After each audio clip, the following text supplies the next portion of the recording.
So I'm sure you've noticed when you're extremely tired and you haven't gotten enough sleep, you're much more irritable, moody. When your spouse or friend does something that normally wouldn't bother you, all of a sudden it's the biggest problem in the world.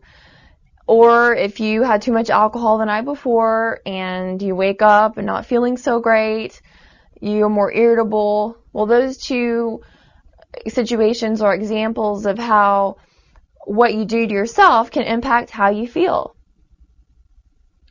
So obviously, your physical health does impact your mental health. So I'm sure you're aware that fast food has extremely high amount of calories. It's going to be higher in fat and a lot of sodium too, but it's going to be higher in fat and carbohydrates than protein, vitamins, or minerals. So if someone is constantly eating fast food or high calorie foods, they're going to be getting all this extra energy, fuel for their body, except it's not going to have the vitamins and minerals that their body needs. So if you're consuming fast food on a daily basis, or maybe not every day, but maybe every other day, you're still getting a high amount of calories with really low nutrients. So your body is constantly needing the nutrients that you're not getting from your food. So I believe that really contributes to food cravings. Basically, a craving is your body saying, wake up, I need this nutrient. So you always feel hungry, you're always looking for food, and you may eat a meal, and then shortly thereafter, you're hungry again and you're looking for another meal. That's evidence to me that your body's not processing the foods that you're eating correctly, and you're not getting the right foods. A deficiency is when you lack the required amount of a nutrient or a vitamin or mineral that your body requires in order to function. The average diet only has about 60% of the folic acid that we would require for normal health.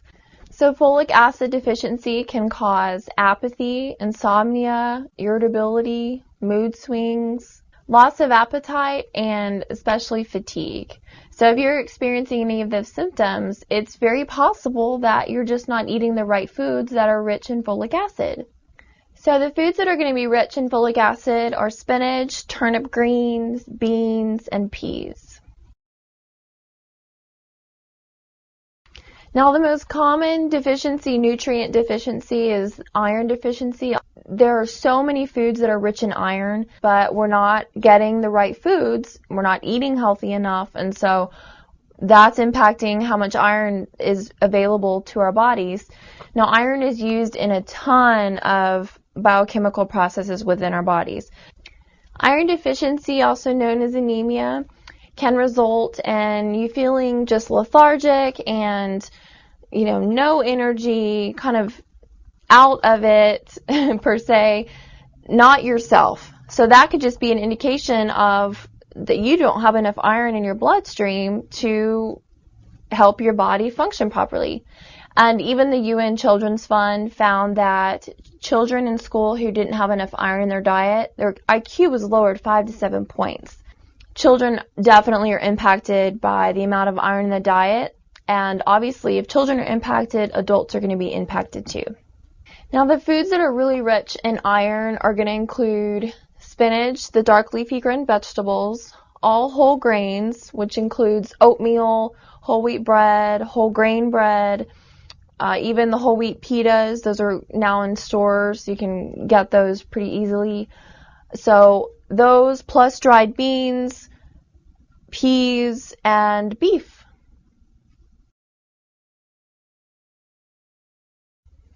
It's important to have healthy oils and healthy fats in our diet.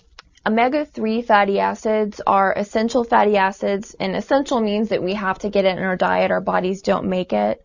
So the omega-3 fatty acids, you've probably heard it, in a commercial or seen a supplement that is promoting omega-3 fatty acids.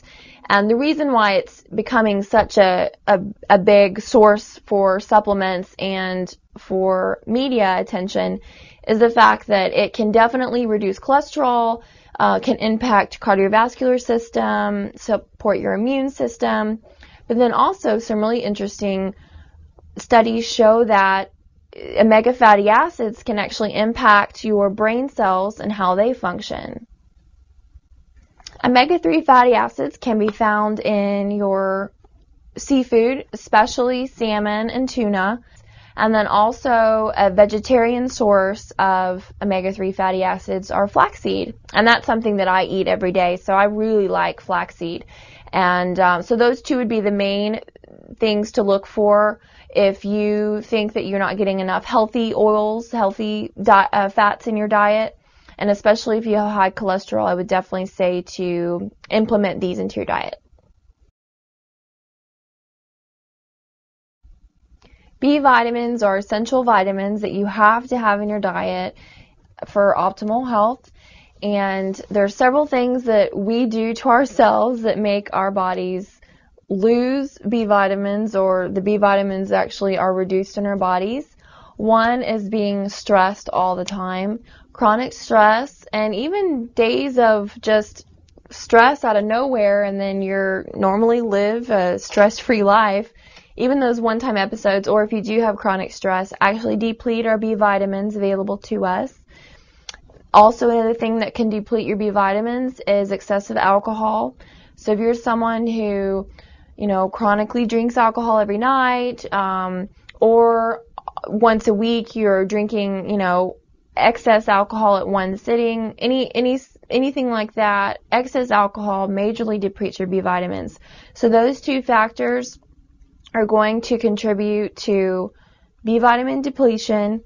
A lack of B vitamins can cause fatigue, irritability, listlessness, apathy, insomnia, restlessness, and don't all those symptoms sound a whole lot like the commercials you hear about antidepressants?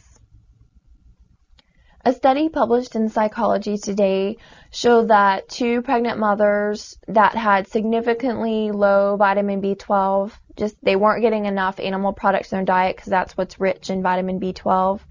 Both of their infants, when born and over a period of time, experienced developmental delays, fatigue, irritability, and just had a lack of cognitive ability compared to other infants in their age group.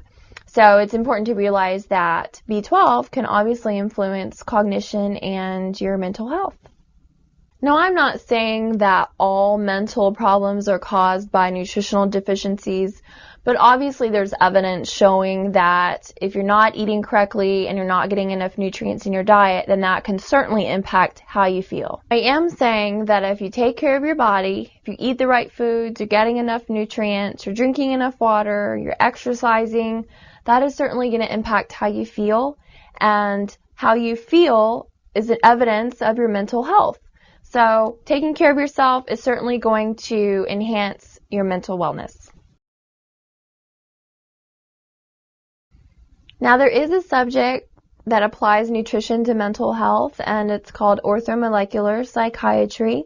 Orthomolecular medicine was founded by Abram Hoffer in the 1950s, and he is a double Nobel Prize winner. So if you are struggling with mental problems or depression, anxiety, anything like that, then certainly this would be something to look into for you as an alternative. I haven't personally researched this myself, but I want to make you aware that this subject exists. My main message is if you eat bad, you're going to feel bad, and if you eat good foods, you're going to feel better. And it doesn't matter if you have mental difficulties right now or if you're already receiving treatment or not. The point is that if you take care of yourself and you eat good foods, that you will feel better. So take care of yourself.